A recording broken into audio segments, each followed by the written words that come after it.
Você, André, como arquiteto, você está na Defunier, que é uma empresa que está muito voltada para grandes projetos, aí, projetos de extensão, de ampliação urbana, né?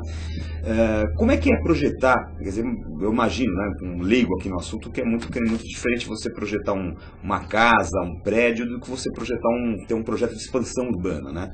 Quais são as peculiaridades que envolvem você ter um projeto de porte maior, assim, que envolve um impacto maior dentro das cidades? Bom, o escritório, é uma empresa que tem 25 anos, realmente tem foco no desenvolvimento de áreas de expansão urbana e projetos de urbanismo.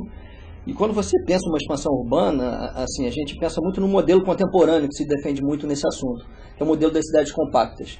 Quando você trabalha uma nova centralidade, uma nova área da cidade, eu não posso pensar somente no lado do incorporador e do desenvolvedor, que o objetivo dele é vender residências. Só que até para qualificar o desenvolvimento do projeto dele, que em áreas muito grandes esse desenvolvimento pode se dar em 10, 20, 30 anos, eu tenho que pensar que aquele local, aquela nova região da cidade, ela tem que ser uma nova centralidade. Eu tenho que prover esse local de serviços, comércios ligados às pessoas que estão morando naquela região. Eu não posso criar um movimento pendular dessas pessoas que vão morar nessa área que normalmente é afastada da cidade, como os centros as cidades já são consolidadas. Eu não posso criar um movimento pendular dessa pessoa que ela vai para o centro todo dia trabalhar, onde tem maior oferta de comércio, serviços e trabalho, né, e voltar para a casa dela. Nessa situação, a gente acaba aumentando o problema do tráfego, dos congestionamentos na cidade, a poluição ambiental, a perda de horas de trabalho que a pessoa fica dentro do carro. Em São Paulo, isso consequente impacto numa piora de qualidade de vida, né? Piora da qualidade de vida em todos os aspectos, né? Então, quando a gente pensa em uma área de expansão urbana, tem que pensar como uma nova centralidade. É lógico que serviços especializados, não necessariamente eu vou precisar ter dentro desses novos bairros. Mas também eles são utilizados de forma mais esporádica, fim de semana, arte, cinema, isso aí a pessoa costuma usar no fim de semana, à noite, quando você já saiu daquele momento do maior impacto de circulação de pessoas na cidade. Então as cidades têm que ser pensadas como novas centralidades. Alphaville é um bom exemplo de uma exemplo, você avaliaria como exemplo bem sucedido de uma expansão urbana? Alphaville em Barueri? Tem os dois aspectos, considero. Alphaville, ele foi pensado realmente como uma área de expansão urbana, um novo centro, uma nova centralidade. Lá você tem serviços, comércios, só que a quantidade de residências e quantidade de serviços, ela não atende a todo mundo que mora naquela região. Então você ainda vê muitas pessoas que moram em Alphaville e vêm trabalhar em São Paulo. Isso cria um problema para a cidade. E essa questão do serviço e do comércio direto deveria ser mais desenvolvido de forma mais abrangente na região de Barueri de Alphaville.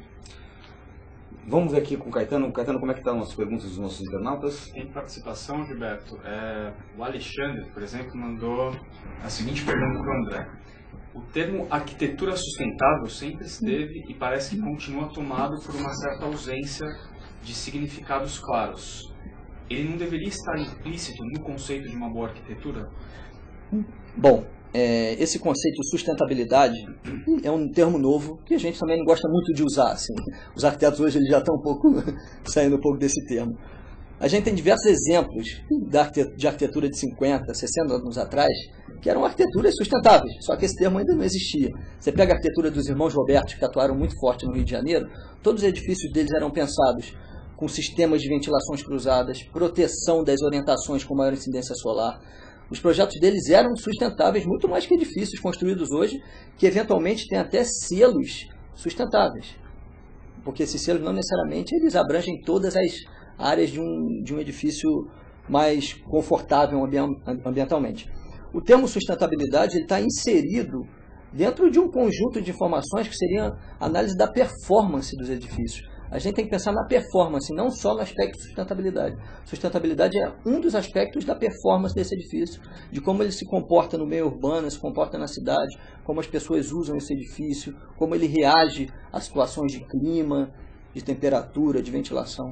Quer dizer, aquela história, na verdade o termo sustentabilidade ainda é muito marketizado, ele está na fase da marketização ainda, e por isso se esvazia, né? Exatamente, ele é um termo que é usado de forma às vezes sem algum conceito por trás. Né? Você não pode falar que um edifício é sustentável porque ele tem um selo verde. Não necessariamente ele é sustentável. Pode ser que ele tenha algumas questões ali que o tornem insustentável. Quando você faz um edifício de concreto armado, só a estrutura de concreto já é um problema no momento da demolição desse edifício. Isso é uma questão que tem que ser pensada. Agora, esses selos de certificação verde, por exemplo, que estão também muito em voga hoje, você tocou num assunto interessante, aí, um assunto até para falar um polêmico. Sim. Eles não garantem per si que o edifício seja totalmente sustentável? Eles não deveriam dar essa garantia? Eles dão garantia, eles definem parâmetros onde eles têm que atingir pontos para conseguir o selo, não necessariamente em toda a cadeia do processo de existência daquele edifício.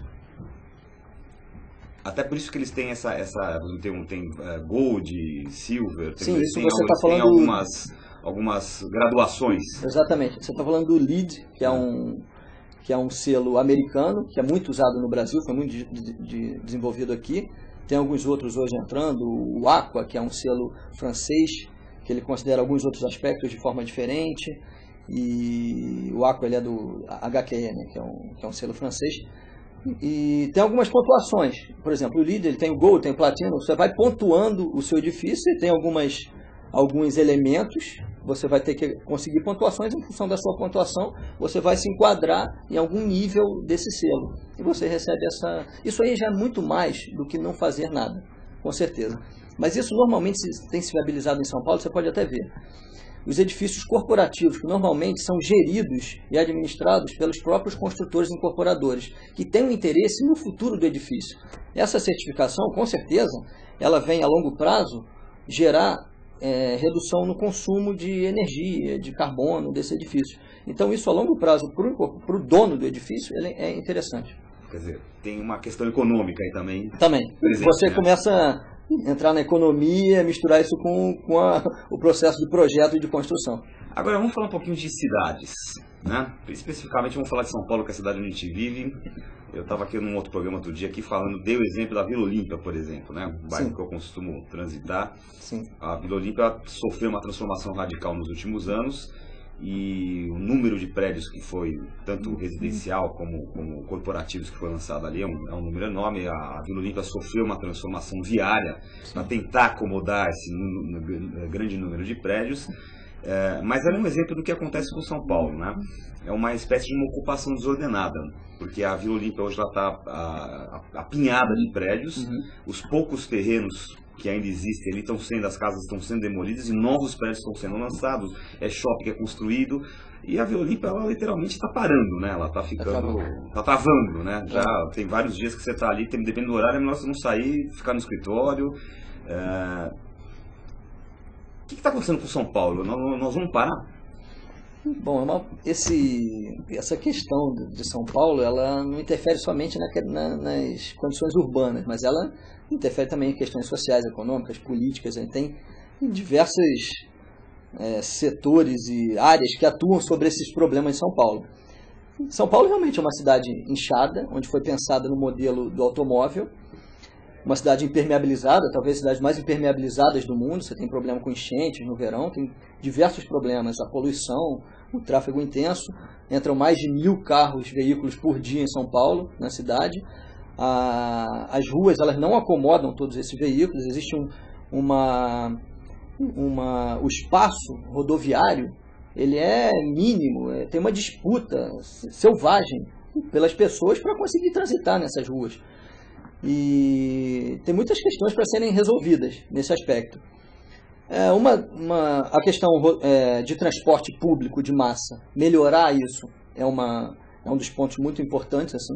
Se a gente comparar, por exemplo, São Paulo e Paris. São Paulo tem acho que 66 estações de metrô e são 11 milhões de habitantes dentro do município.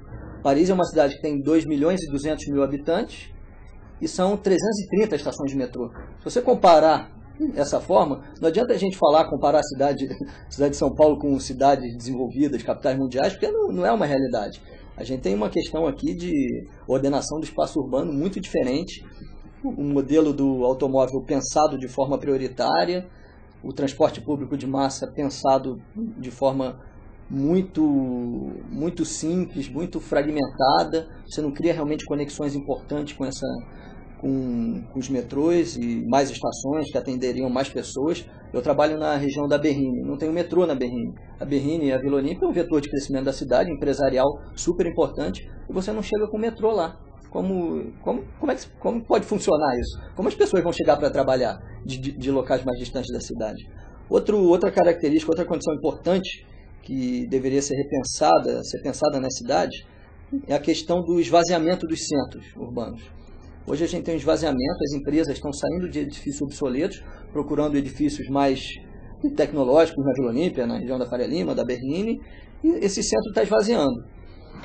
E deveria haver um investimento maior, partindo até do poder público, de revitalização e reconstrução desses centros urbanos. O retrofit é tão pouco utilizado no Brasil, por que a prefeitura não estimula, até com incentivos, que se faça um retrofit de edifícios no centro? Existem algumas operações urbanas em andamento, tem a Operação Nova Luz, que está em processo de projeto, a prefeitura está abrindo licitação agora para novas operações urbanas, lá para Brás, Moca, Vila Carioca, que vão interferir diretamente em áreas contíguas ao centro e melhorar essas regiões, possivelmente.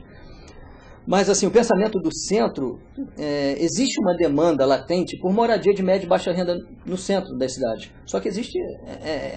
o terreno ele é difícil de conseguir algum terreno. Assim, as incorporadoras elas buscam terrenos um pouco maiores para viabilizar. E o centro da cidade é característico por lotes muito pequenos e fragmentados. Então, você conseguir uma operação, conseguir um terreno um pouco maior para viabilizar operações de construção, de disponibilização de moradia, é um pouco mais complicado, mas tem que ter um incentivo nessa área. Vale mencionar um projeto que foi desenvolvido pelo escritório no Rio de Janeiro.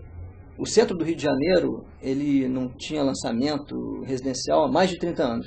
E junto com uma empresa incorporadora, o escritório desenvolveu um projeto de arquitetura que foi focado principalmente em apartamentos mais compactos, menores, para classe média, média baixa. E no lançamento desse projeto, que era uma incógnita, como ia funcionar, se ia vender, se não ia vender, foram vendidos 688 apartamentos em 1h30. Então existe uma demanda por moradia nos centros da cidade. Isso tem que ser identificado de forma mais precisa, mais estudada. E em todo lugar do mundo, o centro da cidade normalmente é contrário. O centro da cidade é o lugar mais valorizado, né? Lugar mais procurado. Normalmente é o lugar que tem a melhor infraestrutura de serviço, a melhor infraestrutura de transporte, é o que a gente vê em qualquer metrópole do mundo, né? E aqui no Brasil é o contrário, né? O centro da cidade é o menos valorizado, é o que tem Cracolândia, é que à noite fica vazio, é um lugar mais sujo. Exatamente. O centro da cidade aqui também, ele é o melhor, é o lugar que tem maior oferta de transporte público, de infraestrutura, e com certeza ele é também em São Paulo.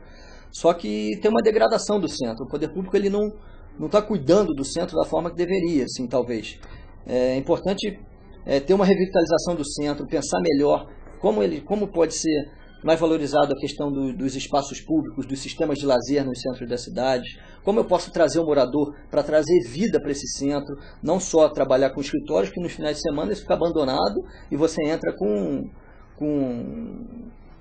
esse aspecto paralelo, né, da vida urbana, pessoas, moradores de rua, tráfico de drogas, isso tudo acontece muito no centro da cidade. Não faltaria aí uma união, digamos, entre o poder público, entre sociedade civil e empresa, construtoras, incorporadoras, no sentido de buscar uma revitalização efetiva do centro da cidade? Com certeza. As operações urbanas elas têm esse foco, né, de trabalhar o público e o privado juntos para revitalizar as cidades. Só que talvez isso tenha que ser feito de uma forma mais efetiva e mais enérgica, assim, ter mais opções, mais operações. O poder vontade política mesmo. Vontade política mais, assim.